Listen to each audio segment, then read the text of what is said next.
इस एपिसोड की शुरुआत में हम लोगों को एक खरगोश को दिखाया जाता है जिसके ऊपर एक स्नेक हमला करने वाला था, लेकिन तभी सिंघू अपनी पावर का यूज कर इस स्नेक के साइज को छोटा कर देता है। इसके बाद सिंघू अपने दोनों दोस्तों को बताने लगता है कि उसे मारने के बाद मैंने समय में पीछे जाने के एहसास को महसूस किया था। इस पर व्हाइट टाइगर एम्परर सिंघू को बताने लगता है कि तुम अगर एम्परर के साथ में फाइट करने के लिए तैयार हो तो मैं तुम्हारा साथ देने के लिए तैयार हूँ, लेकिन मैं तुम्हें बता देता हूँ कि हम लोग दोबारा से लौटकर अपने टाइम में नहीं जा सकते हैं क्योंकि अभी हमारी कल्टीवेशन बहुत ही ज्यादा कम है और जिसकी वजह से हम लोग अपनी बॉडी को अच्छी तरीके से कंट्रोल नहीं कर सकते हैं, और अगर ऐसा हम लोगों ने जबरदस्ती करने की कोशिश की तो प्रॉब्लम क्रिएट हो सकती है। इस बात को सुनकर गोल्डन पाइथन सिंघू को बताने लगता है कि एक टाइम पर हम लोगों के पास एक क्लैन हुआ करता था और जिसे वायुआ एम्परर ने बनाया था और ये क्लैन बहुत ही ज्यादा पावरफुल था। और लेकिन ये बहुत ही ज्यादा दुख की बात है कि एम्परर तियानी ने टाइम ट्रेवल करके इस क्लैन के जितने भी लोग थे उन सभी की मेमोरी को इरेज कर दिया था, जिसकी वजह से इन लोगों को अपनी ओरिजिन के बारे में कुछ भी पता नहीं था। इस पर सिंघू अपने साथियों को बताने लगता है, मुझे लगता है कि एम्पर तियानी को पहले से ही फ्यूचर के बारे में सब कुछ पता है,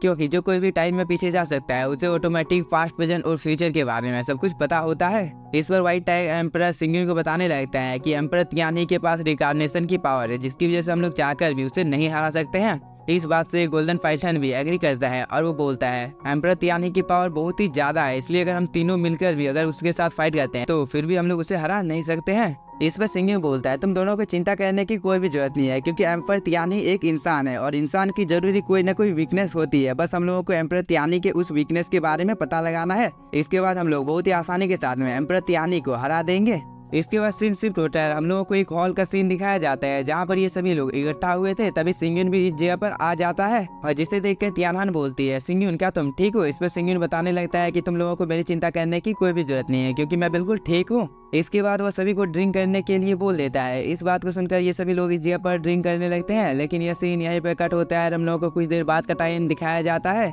और जहाँ पर सिंघू और उसके साथी इस लड़की के पास आ गए थे और इस लड़की की कंडीशन बहुत ही ज्यादा खराब होती है। इसलिए सिंघू बोलता है, मैंने पूरे तियानवे वर्ल्ड में उस एलेक्सर की तलाश की है जिसकी वजह से तुम्हें ठीक किया जा सकता है, लेकिन मुझे वो एलेक्सर अभी तक किसी भी जगह पर नहीं मिला है। इसलिए सिंघू इस लड़की से यहाँ पर माफी मांगने लगता है क्योंकि इतनी ज्यादा मेहनत करने के बाद भी वह इस लड़की की बीमारी को ठीक कर नहीं पा रहा था। तभी गोल्डन पाइथन सिंघू को बताने लगता है कि ये लड़की अभी तक 10 हेवन की पावर की वजह से जिंदा है, नहीं तो इसकी मौत कब की हो गई होती। इसलिए तैनियो, अगर तुम्हें इस लड़की को ठीक करना है तो तुम्हें हेवन और अर्थ की एनर्जी को अच्छी तरीके से समझना होगा, साथ ही तुम्हें रिकार्नेशन के पावर के बारे में भी अच्छी तरह से समझना होगा, तब जाकर शायद से तुम इस लड़की को ठीक कर सकते हो। तभी व्हाइट टाइगर एम्परर बोलता है, सिंघू क्या तुमने अभी तक ये सोचा है कि तुम एम्परर तियानी को कैसे हराने वाले हो? इस पर सिंघू कुछ भी नहीं बोलता है और वो इस लड़की की ओर देखने लगता है, लेकिन यह सीन भी यहीं पर कट होता है। हम लोगों को कुछ देर बाद का टाइम दिखाया जाता है जहाँ पर सिंघू ने एक बहुत ही ज्यादा ब्यूटीफुल प्लेस को क्रिएट किया होता है जिसे उसने तियानहान के ड्रीम में देखा था।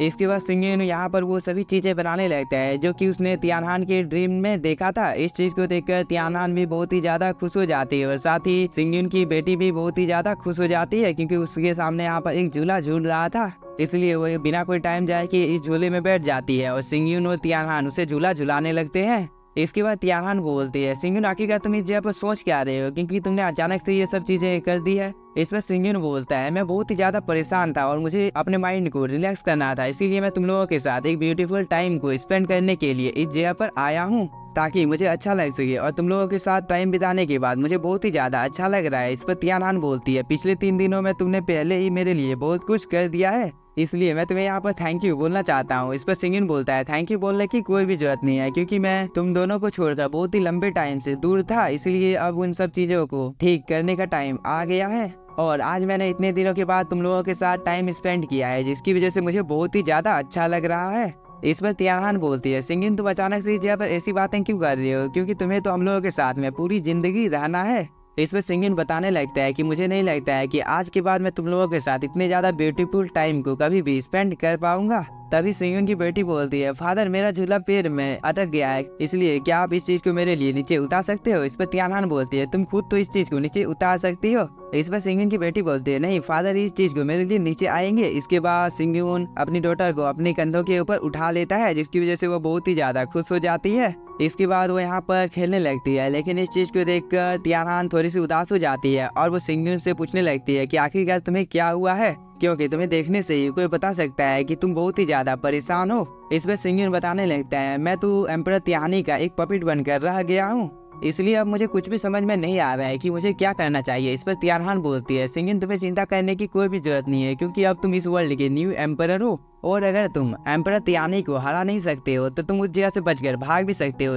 इस पर सिंगिन बताने लगता है कि मैं उस जगह से चाहकर भी भाग नहीं सकता हूँ, क्योंकि अगर मैंने ऐसा किया तो एम्परर तियानी ट्रू स्पिरिट वर्ल्ड को डिस्ट्रॉय कर देगा। इस बात को सुनकर तियानहान को थोड़ा सा गुस्सा आ जाता है और वो बोलती है, सिंगिन तुम हमेशा ही ह्यूमैनिटी को बचाने के लिए खुद को सेक्रीफाइस करने के लिए तैयार रहते हो, लेकिन तुम्हें आज मुझसे वादा करना होगा कि तुम लौटकर वापस आओगे। इस पर सिंगिन बोलता है, मैं ह्यूमैनिटी और तुम लोगों को बचाने के लिए कुछ भी कर सकता हूँ, चाहे मुझे एम्परर तियानहान के साथ अपनी आखिरी सांस तक फाइट करना भी क्यों ना पड़े, मैं फाइट करने के लिए तैयार हूँ, क्योंकि मुझे किसी भी हालत में तुम लोगों को प्रोटेक्ट करना है। इस बात को सुनकर तियानहान बहुत ही ज्यादा उदास हो जाती है और वो यहाँ पर रोने लगती है और वो सिंगिन को इस जगह से जाने के लिए भी बोल देती है। लेकिन सिंगिन तियानहान को बताने लगता है कि पूरे ट्रू स्पिरिट वर्ल्ड में सबसे ज्यादा पावरफुल कल्टिवेटर मैं हूँ, इसलिए मुझे एम्परर तियानहान के साथ में फाइट करना ही होगा, और साथ ही इस फाइट में अगर मुझे कुछ हो जाता है तो मेरे चले जाने के बाद तुम मेरी बेटी और माता पिता का अच्छे से ख्याल रखोगी, तुम्हें आज ये वादा मुझसे करना होगा। इस बात को सुनने के बाद तियानहान बहुत ही ज्यादा इमोशनल हो जाती है। इस चीज को देखकर सिंगिन तियानहान को गले से लगा लेता है, उसे बताने लगता है कि तुम्हें मेरी चिंता करने की कोई भी जरूरत नहीं है, क्योंकि इस बार मेरे साथ दो बहुत ही ज्यादा पावरफुल एम्परर है,